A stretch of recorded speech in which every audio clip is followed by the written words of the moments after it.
Olá, meninos e meninas da Bahia, do Brasil. Estamos voltando aqui, né? Estamos retomando a sequência das nossas aulas para essa preparação ser a melhor possível. Não vamos parar de estudar, não vamos parar de nos concentrar, de buscar todo dia o conhecimento. E hoje eu queria falar uma coisa sobre repertório sociocultural.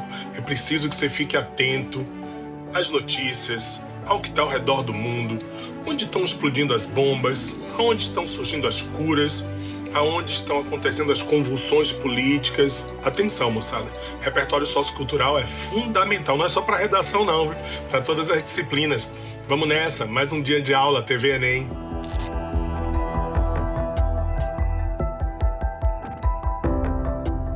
Olá, turma, tudo bem? Eu sou Paulo Serrão, professor de História.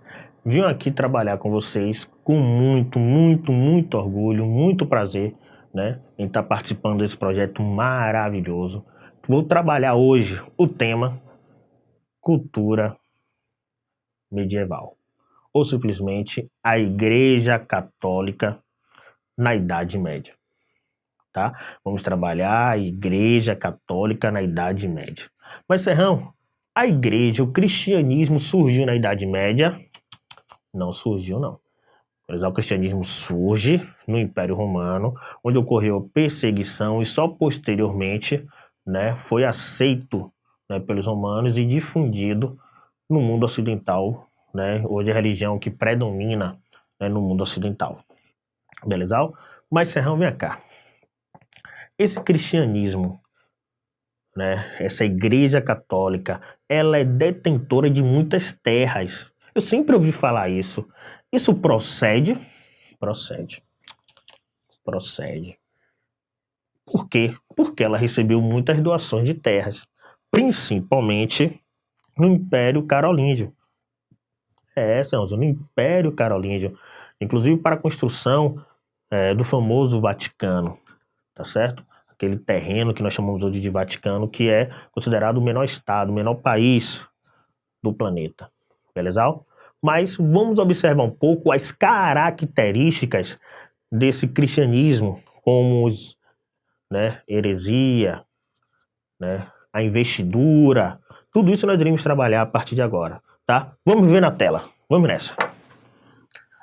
A Igreja Católica na Idade Média. É importante salientar que os renascentistas lá no mundo, né, moderno, né, no renascimento cultural, vai chamar esse período, né, de Idade das Trevas. E por que os renascentistas chamam esse período de Idade das Trevas? Porque foi um período marcado pela cultura, pela dominação cultural da Igreja Católica. Mas os renascentistas se esquecem, se não fossem os mosteiros da Igreja Católica, nós não teríamos informação sobre os gregos, sobre os romanos. Então é uma visão preconceituosa que eu não acho bacana. Então vamos esquecer essa ideia de Idade das Trevas e vamos trabalhar um período específico da história. Mas, Serrão, meu lindo, quais são as características desse cristianismo, né, na Idade Média? Percebam, é uma religião que monoteísta. Faz parte do tripé monoteísta. Nós temos, né, os hebreus, né, com o judaísmo, nós temos o cristianismo e nós temos o islamismo, né, as religiões monoteístas, tá certo? Acredita apenas em um Deus. Nós temos, outra característica, é universal, né? O cristianismo está presente, né, no mundo de forma geral, tá certo? Em todas as partes do planeta tem uma influência, alguém que é cristão, tá? É uma religião que se diz pacifista, defende a paz, tá? É salvacionista, vai salvar você de qualquer tipo de sofrimento. Serrãozinho, essas são as características. Poxa, mas Serrão, eu fiquei sabendo que o cristianismo, que a Igreja Católica estava presente em outros setores da Idade Média, inclusive tem influência política, econômica. Isso procede, professor? Procede. Então percebam que o cristianismo ele tinha um monopólio da educação e cultura, tinha um poder econômico e político. Estou falando da Idade Média, cuidado, Idade Média. Tinha um poder espiritual, o poder eclesiástico e o poder temporal, né? Uma constituição do Estado eclesiástico, né? Ligado à questão política. Então enxergue isso. O que é que nós iremos fazer agora? Nós iremos resolver algumas questões. Como é que vai funcionar a nossa dinâmica nesse momento? Eu vou ler a questão. Quando acabar a leitura da questão, eu vou dar para você 30 segundos para resolver a questão. Você vai marcar no seu caderno o gabarito. No final das questões, eu vou dizer para vocês o gabarito e vocês irão identificar se acertou ou não essa questão. Combinado assim? Vamos que vamos. Vamos para a primeira questão. O Quarto Concílio de Latrão, em 1215, decretou medidas contra os senhores seculares, caso protegessem heresias em seus territórios, ameaçando-os até com a pedra dos domínios. Já antes do concílio, e como consequência dele, as autoridades laicas decretaram a pena de morte para evitar a disseminação de heresias em seus territórios. A começar por Aragão, em 1197, Lombardia, em 1224, França, em 1229, Roma, 1230, Sicília, 1231 e Alemanha, em 1232. A respeito das heresias medievais, é correto afirmar, preste atenção e marque seu gabarito. Você vai ter 30 minutos para marcar. O termo heresia designava uma doutrina contrária aos princípios da fé oficialmente declarada pela Igreja Católica. Letra B. Os heréticos eram filósofos e teólogos, que debatiam racionalmente a natureza divina e humana da Trindade no século XIII. C. A Igreja tinha atitudes tolerantes com os hereges de origem popular que propunham uma nova visão ética da instituição eclesiástica. D. Os primeiros heréticos apareceram nos séculos XII e XIII e defendiam antigas doutrinas difundidas pelo Império Otomano. E a heresia era conciliável com o poder temporal do Papa, mas provocou a ruptura das relações entre a Igreja e o Estado. 30 segundos. O relógio está correndo.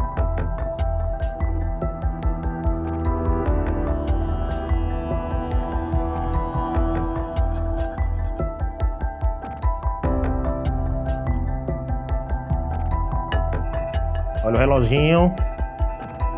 Pronto, vamos nessa. Tá? Chegamos aos 30. Vamos para a questão 2 no final do gabarito. Lê o trecho a seguir. A regra transferiu o ideal helênico da polis como comunidade autossuficiente para a comunidade cristã. O mosteiro deveria ficar isolado, cercado por terras e muros. Deveria ter extensão suficiente para satisfazer as necessidades materiais e espirituais do grupo, né? Mediante a divisão e a corporação. A vida cotidiana era equilibrada entre o trabalho, o serviço religioso, o estudo. A polis espiritual de São Bento, como parte do Império Cristão, é o símbolo da transição da antiga civilização mediterrânea para a civilização ocidental. Da polis para o Império,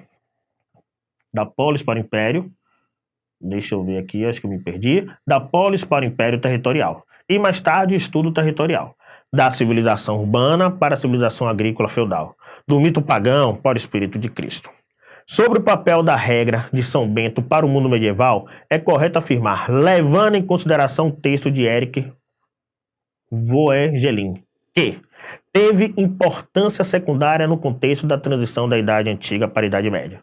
Ofereceu um modelo de construção civilizacional para a Idade Média. Desenvolveu uma consciência crítica nos monges, que se rebelaram contra o papado. Impediu que os monges estudassem e cumprissem suas atividades sacerdotais. Não teve nenhuma importância. 30 segundos.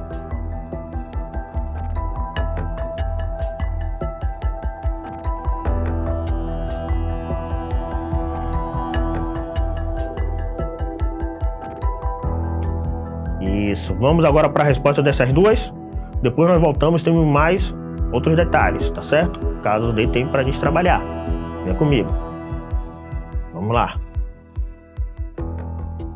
A questão 1, gabarito letra A. Você acertou? A palavra heresia vem do grego aires, que significa desvio, tá?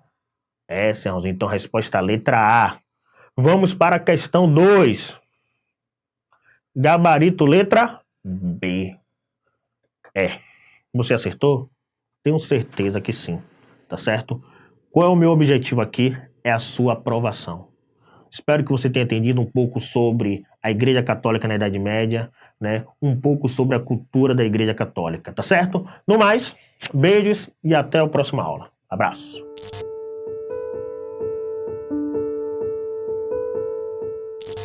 Fala pessoal, tudo bom? Meu nome é Leonardo, sou professor de Química e para quem já me conhece deve estar se perguntando, ué, hoje ele não veio com a camisa do Galícia, não vai falar do Galícia?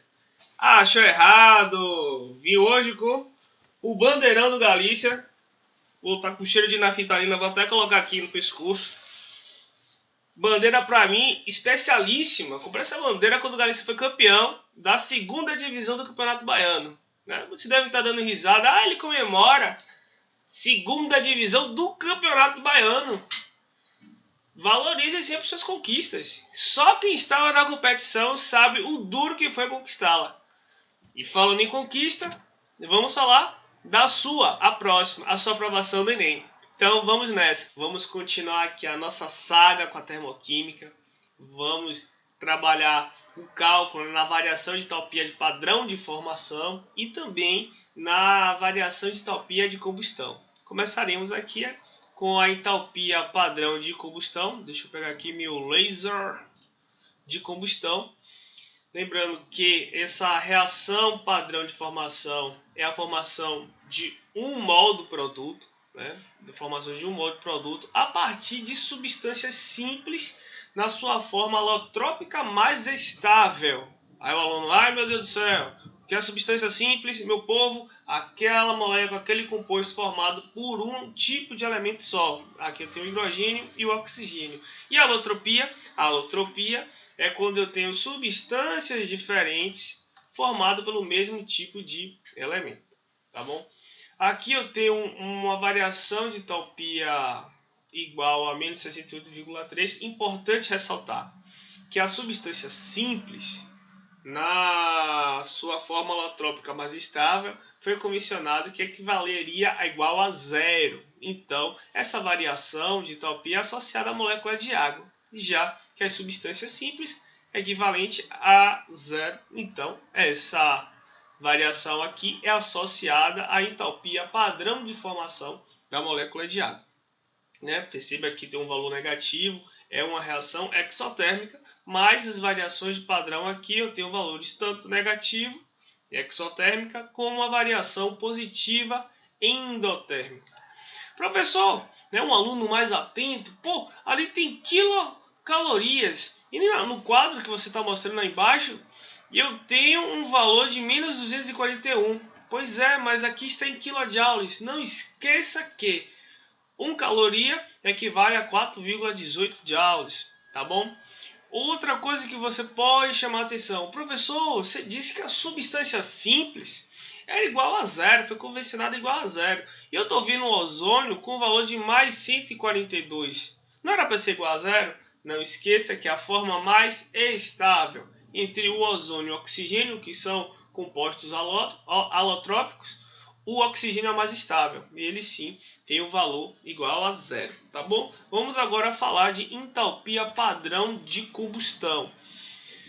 Importantíssimo porque vem, cai no Enem, tá? Vocês têm de saber a reação de combustão completa, é aquela que tem como produto o gás carbônico e a água, tá? O que vocês têm que fazer depois, se baseando aí na lei de Lavoisier, é balancear a equação química. Mesma quantidade de elementos que eu tenho no reagente, 8 carbonos, eu tenho que também ter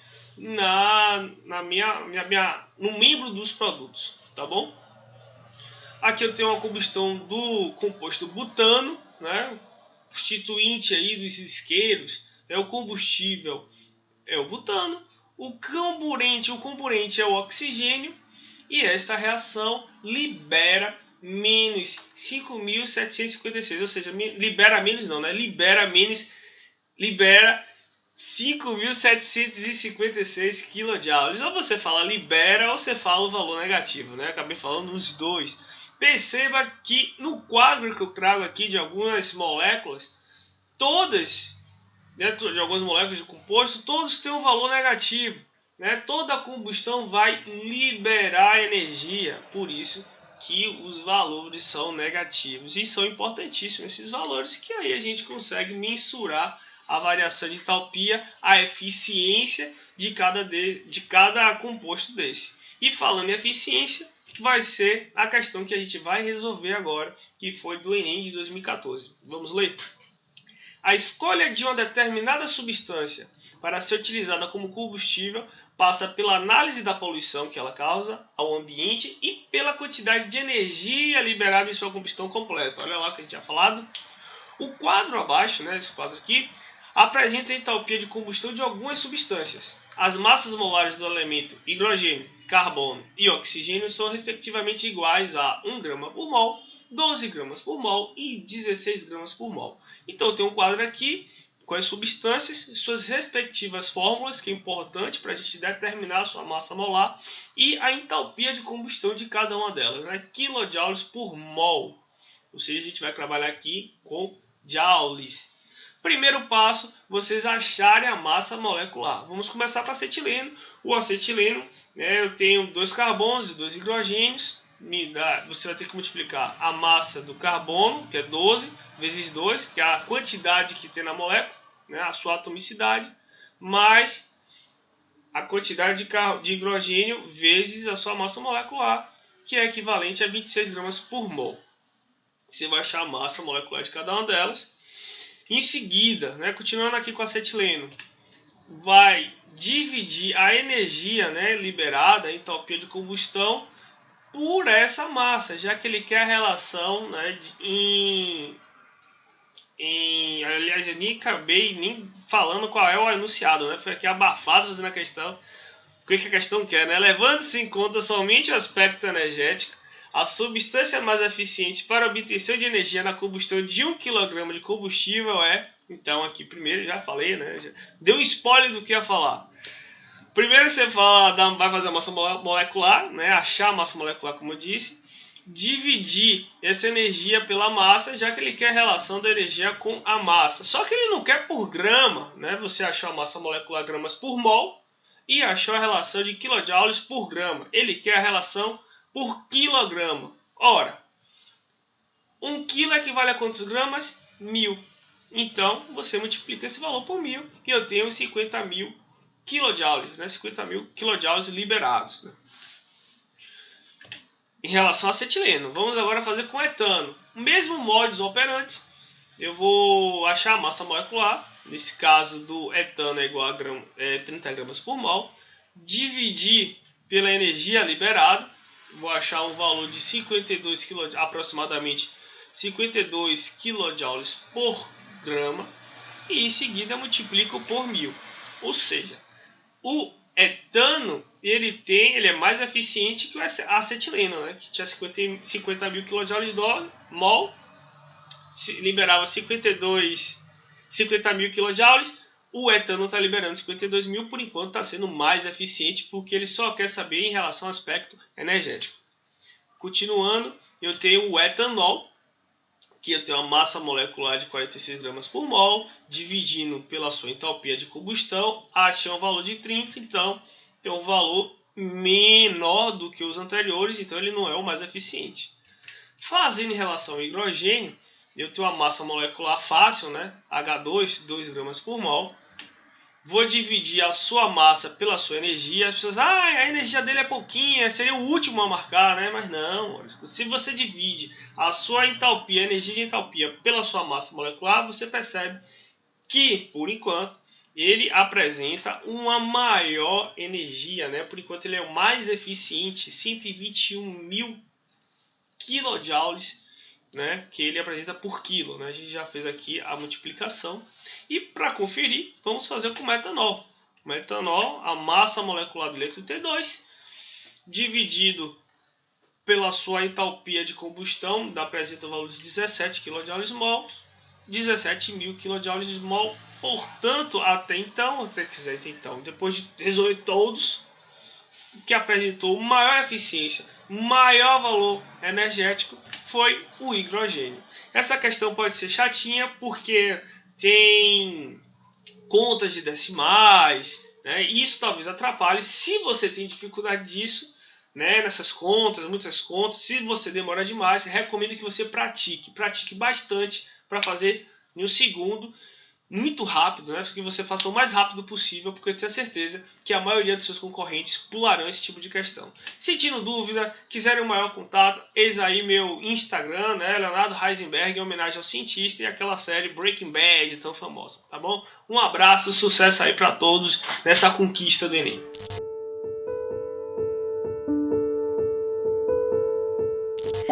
Olá, tudo bem?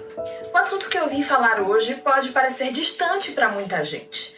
Intercâmbio, que é quando a gente vive por um determinado período em um país que não é o nosso país de origem, geralmente com o objetivo de estudar ou trabalhar.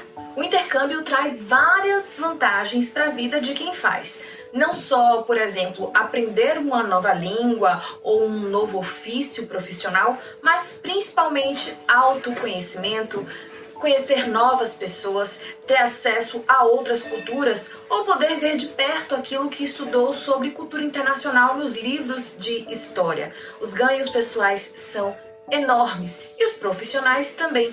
Aqui no Brasil e em todo o mundo, na verdade, profissionais que falam mais de uma língua são valorizados e têm mais chances de ingressar mais rapidamente no mercado de trabalho porque a quantidade de vagas para esses profissionais é muito maior.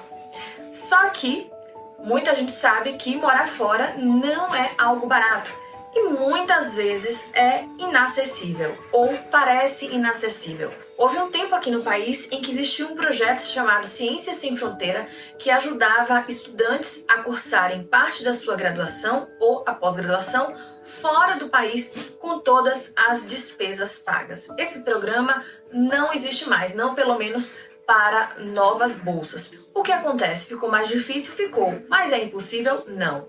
Diversas universidades, principalmente universidades públicas, têm programas sanduíche, ou seja, aquele em que o aluno pode passar geralmente o período de um ano em uma universidade coligada fora do país, aprendendo uma nova língua e parte do curso nessa universidade.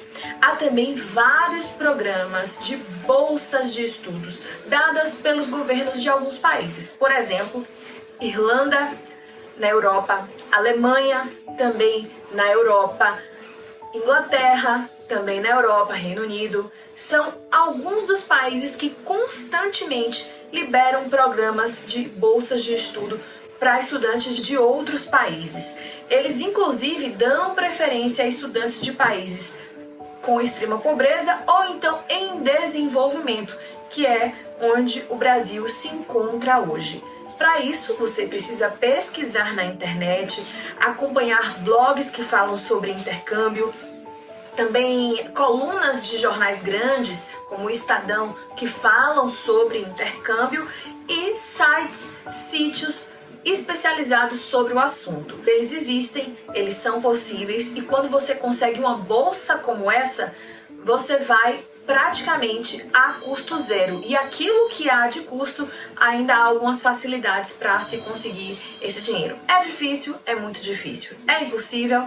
Claro que não. E não sendo impossível, você só tem a ganhar. De repente isso possa te ajudar muito na escolha profissional do que você quer dali pra frente. Pode mudar os seus rumos. Você pode vislumbrar coisas muito maiores e expandir a sua, não só cultura, mas a sua visão de vida fazendo o intercâmbio. Pense sobre isso, pesquise, quem sabe você não acha um meio. E uma dica, geralmente as pessoas que concorrem a bolsas de estudo fora As que ganham são aquelas que têm algum tipo de trabalho considerado social. O que é um trabalho social? Aquele em que você consegue beneficiar uma comunidade, pessoas próximas a você, através de voluntariado. Então, se você quer ter mais chances, já comece procurando algum tipo de voluntariado que pode te ajudar. Ah, e tem também empresas que fazem intercâmbio voluntariado.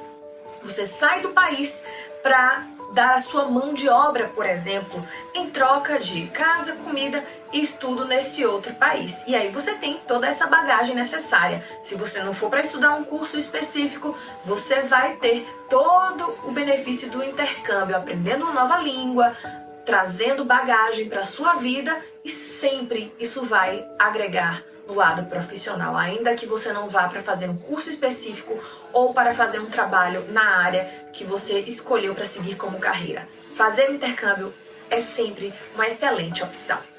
Espero ter ajudado vocês. Até mais!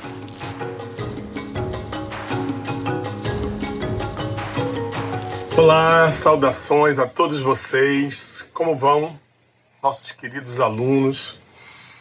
Correndo, né, moçada? Correndo para dar conta dessa demanda tão grande, de tanto conteúdo, de tanta coisa que a gente precisa ver e se adaptando a esse mundo diferente, esse mundo novo que nós estamos vivendo. Mas é isso aí, estamos dando conta. O que eu estou impressionado é que a gente está dando conta. E eu estou feliz com isso. E vamos lá, vamos continuar. Nós estamos fazendo um panorama, digamos assim, dos Estados Unidos no século XX. E hoje é a parte conclusiva, né? A gente vai tentar ir de Nixon até o Bush filho e vamos ver como foi que caminhou a história dos Estados Unidos durante esse período. Queria lembrar vocês de que no final dos anos 60, em plena Guerra do Vietnã, após o governo do Lyndon Johnson, o Richard Nixon assume a presidência da República. Ele já tinha sido vice-presidente, já tinha perdido a eleição para Kennedy, e ele assume a presidência dos Estados Unidos. E num governo extremamente tumultuado, não só por conta de todos os movimentos sociais, dos movimentos juvenis, do movimento negro, do crescimento do movimento feminista nos Estados Unidos e no mundo, mas também pelos percalços da Guerra do Vietnã. E ainda por cima, o Richard Nixon teve que enfrentar um grande escândalo que parece uma marca da história dos Estados Unidos, esses grandes escândalos presidenciais.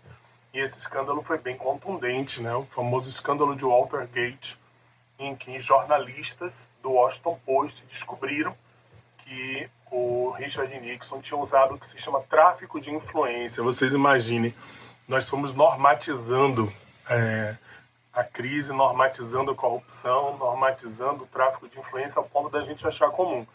Mas aquilo ali não parecia muito correto. Ele usou espionagem do próprio governo americano para prejudicar o seu concorrente na reeleição. Isso acabou dando início a um processo de impeachment do presidente Richard Nixon, que se concluiu com a renúncia dele à presidência dos Estados Unidos. Tem um filme muito bacana. Esse filme se chama Todos os Homens do Presidente. Olhem só que elenco maravilhoso, Dustin Hoffman e o Robert Redford, representando os dois jornalistas que foram os, digamos assim, descobridores, né? O jornalismo investigativo deles chegou a fornecer os dados suficientes para a grande crise que levou à renúncia do presidente Nixon, o escândalo de Watergate. Com a renúncia dele, o vice-presidente Gerald Ford assume a presidência, não consegue se reeleger, e o Jimmy Carter assume no final dos anos 70 a presidência dos Estados Unidos. Muitos autores tratam Jimmy Carter como o responsável pelo início do processo da curva descendente da liderança hegemônica dos Estados Unidos no mundo inteiro. Assim, primeiro porque o Nixon ele herdou Paul Gerhardt Ford, o caos do Vietnã. As tropas americanas definitivamente são retiradas, né? A retirada de Saigon é um símbolo forte da derrota norte-americana, embora os americanos não queiram tratar disso com muita clareza, mas foram eles os derrotados. O Vietnã se converte num país socialista e o governo de Carter foi marcado por uma série de percalços na sua política externa do Oriente Médio. Entre eles, tentativas frustradas, por exemplo, de destruir e depor o governo de Muammar Gaddafi na Líbia. abrindo caminho para a chamada Era Reagan. A gente só chama de era, moçada, um período que tem um conjunto de características muito forte. Então, por exemplo, no Brasil a gente chama Era Vargas, né? A gente chama Era JK. Eu não sei se algum outro presidente vai ter uma referência semelhante, mas a gente pode chamar nesse período de Era Reagan. O Ronald Reagan, ele era um ex-ator de filmes de Hollywood, filmes de faroeste, né? Filmes, né, do Velho Oeste americano, que aparece como mais um grande herói, salvador da pátria. E ele foi o homem que acabou sendo o responsável pelo processo de fim da Guerra Fria. Na mesma época, assume na União Soviética o Mikhail Gorbachev, e a gente vai ver isso em uma outra aula, com a perestroika e a glasnost, dá-se início ao processo de ruptura da antiga União Soviética.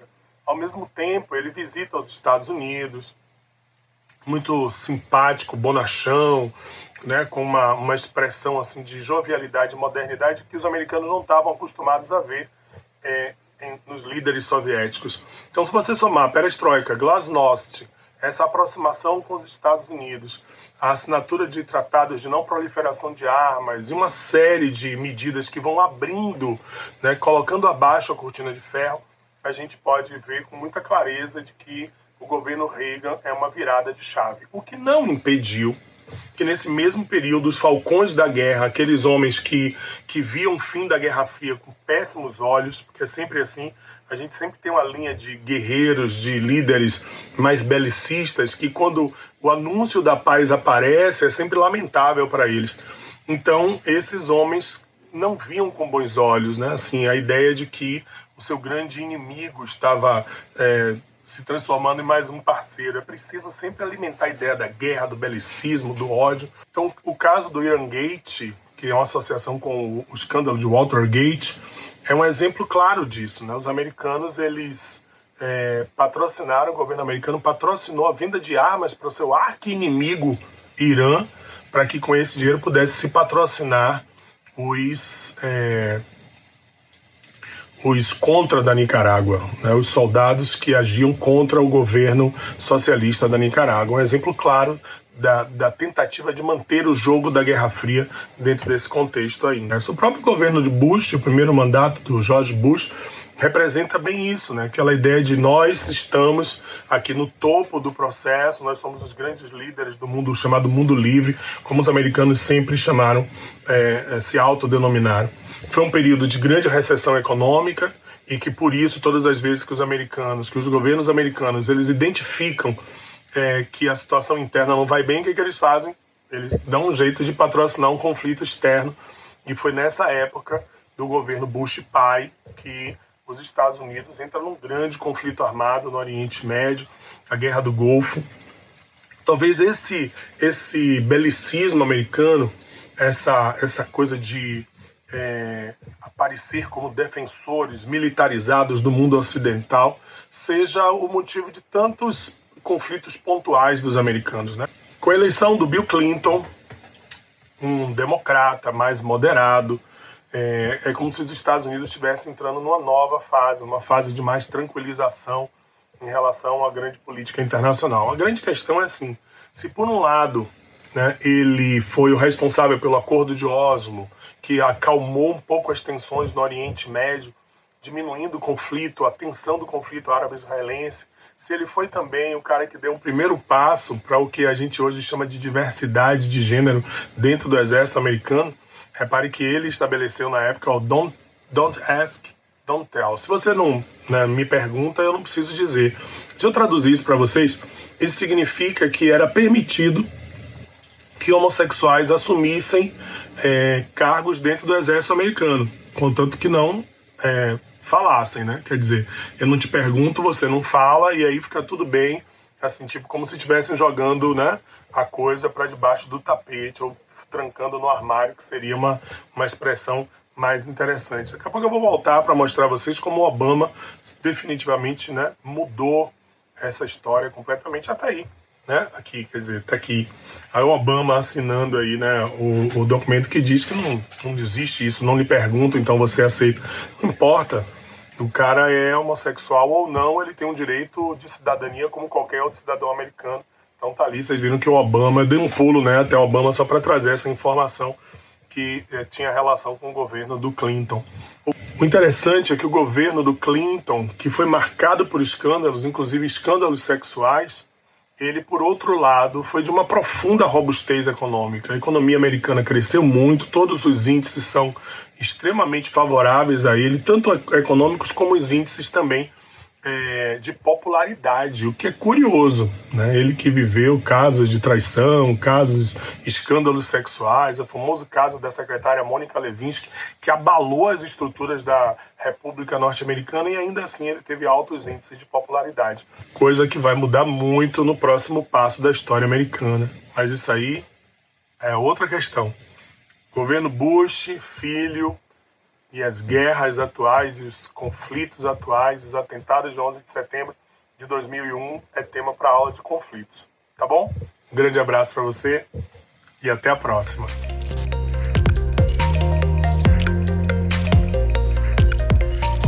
Olá, meus amores! Hoje nós vamos estudar um assunto importantíssimo para quem deseja aquele 1000 na redação, né? E esse assunto é semântica. Semântica vai trabalhar com o significado das palavras, tá? Então, a semântica é o ramo da linguística que vai, né, justamente trabalhar com o significado das palavras. Vocês, muitas vezes, quando estão escrevendo, né, aquele texto que você preparou todo, organizou, né, tá ali cheio de repertório sociocultural, e aí lhe falta naquele momento ali, você fica na dúvida, né, que palavra eu vou colocar no meu texto? Ah, eu já usei essa palavra, que outra palavra eu vou poder substituir, né, para não ficar repetitivo? E aí é que vem a semântica, né? Esse trabalho que a gente vai desenvolver hoje é justamente para alertá-lo, né, e alertá-la do quanto é importante, gente, a leitura, né? Quanto mais a gente lê, mais nós temos, né, intimidade com as palavras. Então, na hora de fazer um texto, por exemplo, né, você tem aquela chuva de palavras. Então, é de suma importância, né, a leitura. Como vai sua leitura? Tá em dia? Será? Quantos livros você tem lido? Já parou para pensar nisso? Né? Então, gente, corre lá, tá? Faz uma listinha de livros e vamos começar a colocar essa leitura em dia, tá bom? Bom, dentro de semântica, o que é que a gente vai, né, abordar na nossa aula? Nós vamos trabalhar com sinônimos, antônimos e polissemia, ok? E resgatar um conteúdo que já foi trabalhado, né, em outras aulas, que é justamente o sentido. Já que semântica é o sentido, o significado da palavra, eu trouxe para vocês, na verdade, né, aí um texto misto, verbal e não verbal, para brincar um pouquinho, descontrair um pouquinho com essa questão do significado da palavra, com o sentido da palavra, tá? Nós temos, eu odeio estes pneus, né? Nós temos ali uma mulher justamente reclamando, né, aquelas gordurinhas que incomodam tanto, né, e que a gente malha e aí faz dieta, low carb, né, e vamos que vamos, porque esses pneuzinhos realmente incomodam, tá? E do outro lado nós temos, eu adoro esses pneus. Então nós temos ali um mosquito da dengue, né, justamente falando de forma até irônica, né? Eu adoro esses pneus. Então, para a gente ver o jogo que se pode fazer com as palavras em língua portuguesa, né? Então, pneus, a gente pode, dentro de um contexto aí, a gente pode associar essas gordurinhas tão incômodas, né? E também ao próprio pneu mesmo que a gente utiliza no carro, na moto, na bicicleta, né? No ônibus. E a gente pode fazer essa associação, certo? Então, nós temos, na verdade, na primeira imagem aqui, nós temos um sentido conotativo, um sentido figurado, tá? E na outra imagem nós temos um sentido denotativo, um sentido literal, certo? Vamos lá? Bom, sinônimo, é fácil isso, gente, é fácil, né? Vocês só precisam, na verdade, ler mais para poder ter, como eu disse anteriormente, essa intimidade com as palavras. E aí, na hora que estiver lá fazendo o seu texto, você, né, ter essa facilidade de encontrar a palavra adequada para que você possa substituir. Muitas vezes fica ali horas, né, pensando, perdendo tempo. Então, assim, a prova do Enem é uma prova de resistência, né? De tempo. Então, a gente não pode perder tempo, certo? Então, sinônimo, né, vai ser justamente um emprego de palavras que tem uma semelhança. E aí, quando são palavras, né, mais corriqueiras, mais usuais, a gente acha rapidinho. Quando é uma palavra, né, que a gente não usa muito e que muitas vezes a gente tem até dúvidas, né, ao empregá-la no texto, aí, gente, demora, né? Você fica ali pensando e tal. Então, eu trouxe justamente algumas palavras aqui, que na verdade são palavras corriqueiras, mas só para ilustrar, tá? Então, percurso, trajeto. Questionar, perguntar. Brincadeira, diversão. E carinho, afeto. Então, são palavras que têm o mesmo campo semântico, certo? Vamos lá para antônimo. Antônimo já vão ser palavras que vão ter campos semânticos opostos, significados opostos. Bondade, maldade. Limpo, sujo. Correto, errado. Tá? Então, essa ideia de sinônimo, palavras semelhantes, e no caso de antônimos, palavras opostas, vocês sabem. Eu acho que a maior dificuldade é justamente encontrar essa palavra. Polissemia. Poli, vários. Semia, de semântica. Então, quando a gente fala em polissemia, são vários significados que uma palavra pode ter. Agora, esse significado não é uma palavra solta, né? A gente precisa, na verdade, aplicar essa palavra em um contexto, certo?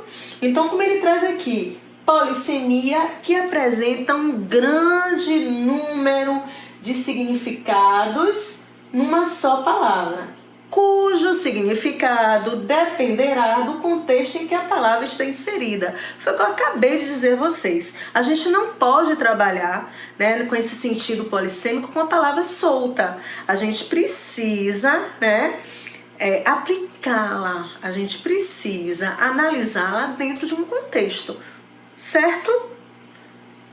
Bom, eu trouxe para ilustrar, né, para que a gente realmente entenda o que vem a ser esse sentido polissêmico, vários sentidos. Então, o primeiro exemplo, não estou com cabeça para isso. Nós falamos tantas vezes isso aí, não é? Então, não estamos com cabeça. Naquele momento, a gente está preocupado, né, com alguma coisa, preocupada com alguma coisa. Então, não vai conseguir se concentrar. No segundo, minha cabeça está doendo. Então, nesse caso, é a cabeça mesmo, né? Dor de cabeça que todo mundo tem.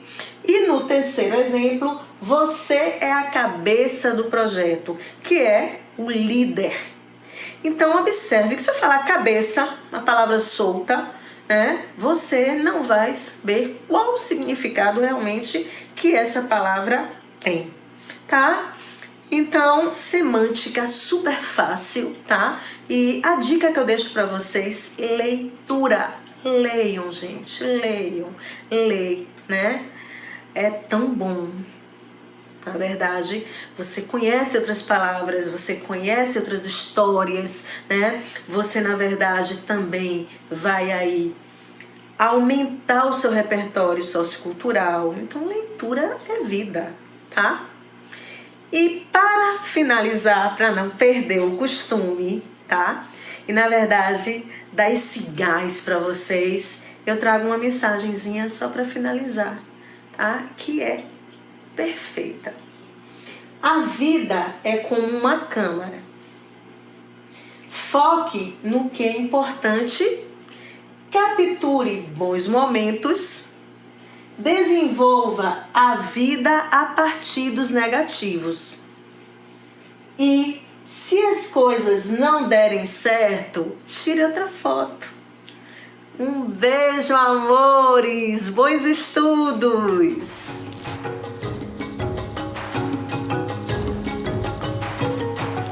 Olá pessoal, tudo bem? Eu sou a professora Gláucia e o nosso tema de hoje são os artistas viajantes.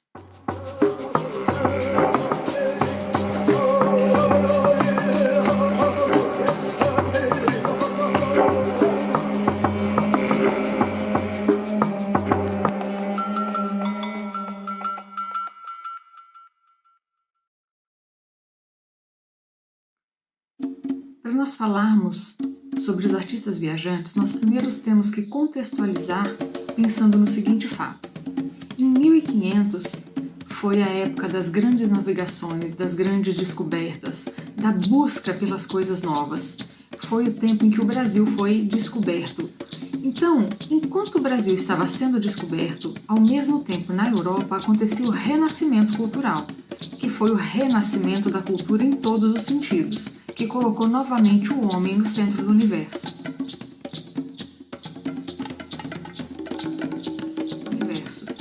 E aí, às vezes, algumas pessoas podem não gostar muito quando nós falamos que o Brasil sempre esteve cronologicamente atrasado em relação à arte, pelo menos uns 100, 150 anos. Mas é fato. Os artistas viajantes são aqueles que vieram junto com as grandes navegações e fizeram o retrato do Brasil na época do colonialismo. Gente, naquela época não tinham as mídias sociais, não existia tecnologia, não existia fotografia. Então a única forma de retratar e mostrar para o mundo como era o Brasil era através da pintura. Mas, para a gente falar sobre essas pinturas, nós precisamos de falar sobre 3 aspectos muito importantes. O primeiro fator importante que nós vamos abordar é a questão de que os primeiros artistas a retratarem o Brasil na época do colonialismo foram Frans Post e Albert Eickhout, 2 artistas holandeses. E como é que 2 artistas holandeses vieram parar no Brasil na época do colonialismo? Gente, naquela época, em meados de 1600, Maurício de Nassau, o então governador-geral do Brasil, organizou uma comitiva para vir ao Brasil. Dentro dessa comitiva estavam então Albert Eickhout e Frans Post.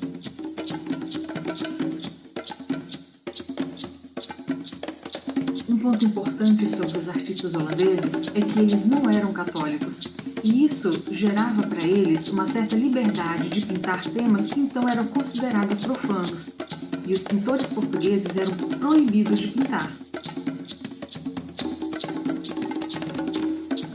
O segundo fator, mas não menos importante, que nós precisamos abordar é sobre a missão artística francesa, que chegou ao Brasil em 1816.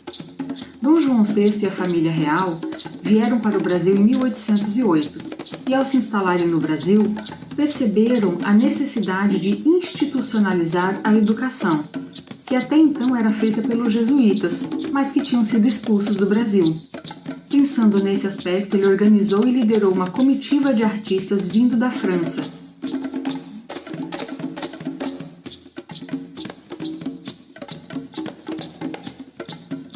Então, com essa preocupação de uma instituição formal para educar as pessoas que estavam aqui, Na verdade, gente, isso é o que a gente vai ler nos livros, mas há quem diga que Dom João fez isso para se gabar para o resto da Europa, no sentido de mostrar as suas terras.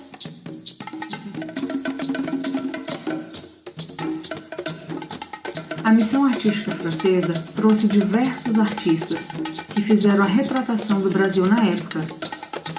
Numa aula posterior, nós vamos falar um pouquinho sobre cada um deles. Mas é importante saber que a missão artística francesa deixou um legado muito grande. Não só criou vários artistas que até então eram trazidos da Europa através das grandes navegações, mas também deixou retratos de uma época, de uma história que nós só podemos avaliar a partir das obras de arte. Nestas obras, nós podemos observar a etnografia presente no Brasil colonial.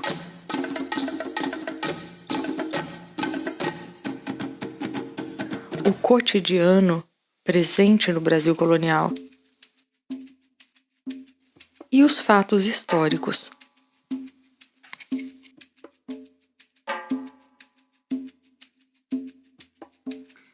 E o terceiro fator que nós vamos abordar é o academicismo.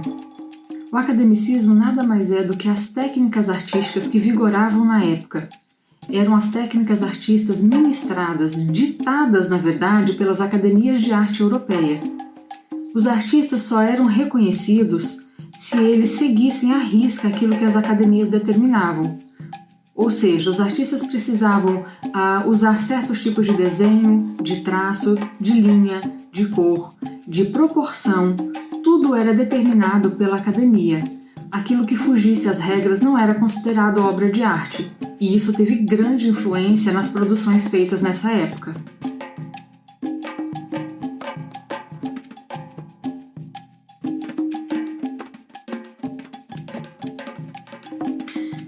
Bom, vamos voltar então à questão dos holandeses e falar um pouquinho sobre Frans Post.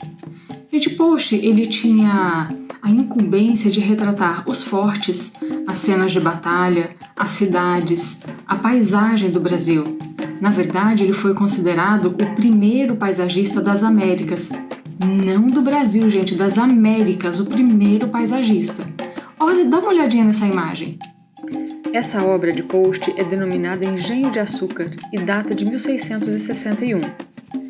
Observe que nós temos aí uma paisagem já dominada pelo manuseio do homem. Já não é uma paisagem totalmente selvagem como gostaríamos de imaginar para aquela época. Nós temos aí também figuras negras que estão dominando, vamos assim dizer, um carro de bois. E a primeira coisa que eu gostaria que vocês pensassem, ou melhor, se questionassem, é a respeito dessas figuras. Se naquela época os negros e os índios eram escravos, por que Post retrataria essas figuras como seres livres, como se estivessem simplesmente passeando, se divertindo pelo campo? Vão pensando que a gente vai falar sobre isso mais tarde.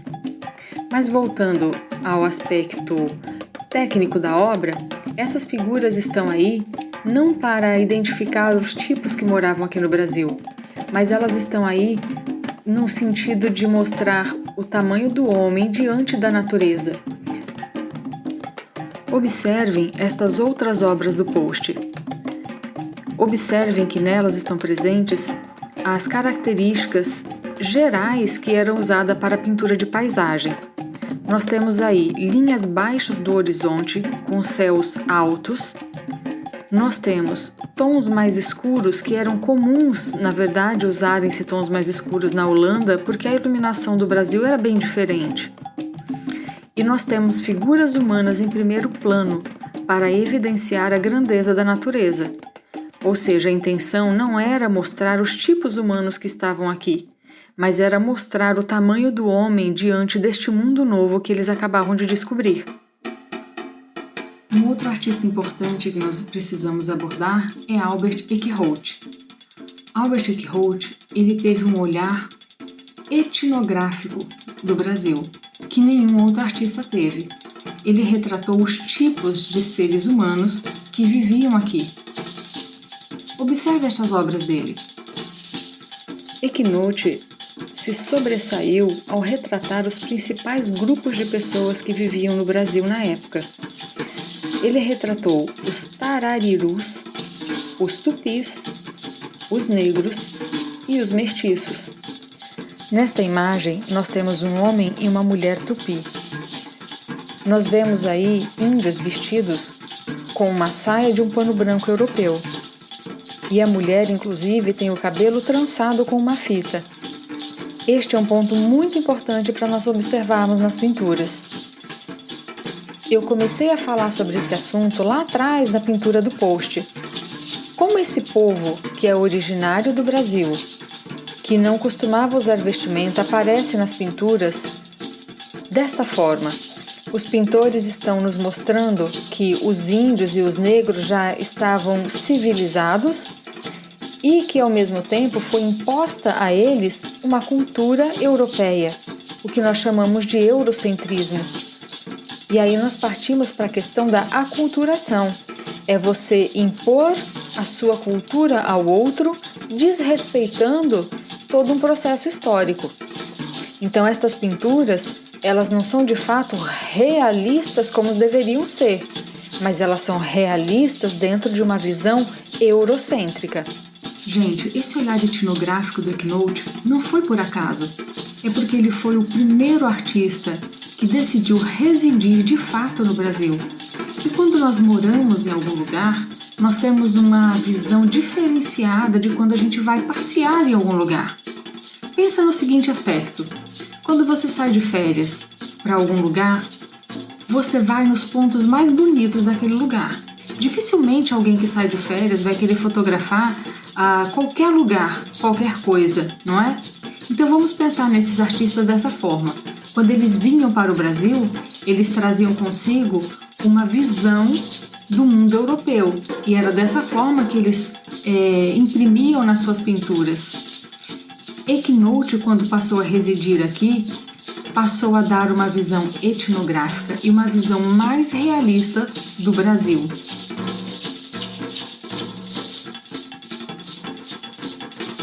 Na próxima aula, nós vamos falar um pouquinho sobre a missão artística francesa. Até breve, te vejo lá. Construir repertório é isso, é assistir a aula, o conteúdo base do Enem, mas abrir a mente para os saberes que estão postos aí pelo mundo, de tudo que está acontecendo no nosso país, no nosso continente, no planeta e até fora dele. A gente está acompanhando aí conquistas espaciais, novas naves cruzando aí o universo, então vamos ficar atentos a tudo. E no nosso universo aqui, acompanhar o TV Enem pela TV a cabo, pela TV aberta, pelas redes sociais, né? No YouTube é só você procurar o canal Escritório do Pensamento. No Instagram, @TV Enem, muito fácil. As aulas estão lá, inclusive. E na nossa plataforma, tvenem.com.br. Estamos aqui todos os dias, todas as horas, em todas as redes, em todas as ferramentas de comunicação e pedindo paz e luz para todos nós. Vamos em frente. TV Enem continua.